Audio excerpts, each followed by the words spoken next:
საბერძნეთში, ბულგარეთსა და თურქეთში მოსულმა უხმანალეკმა გამოიწვია წყალდიდობები, რომლებსაც ბოლო ინფორმაციით 7 ადამიანის სიცოცხლე ემსხვერპლა.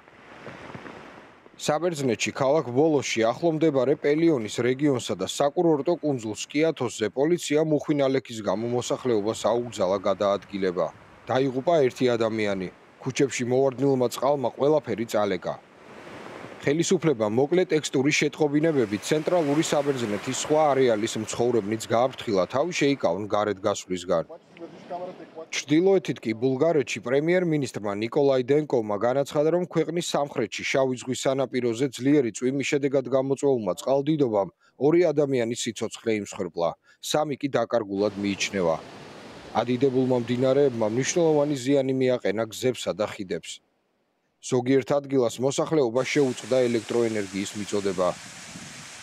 ხელისუფლება მოქალაქეებს აფრთხილებს არ დალიონ ონკანიდან წამოსული წყალი, რადგან ის წყალდიდობის გამოა დაბინძურებული.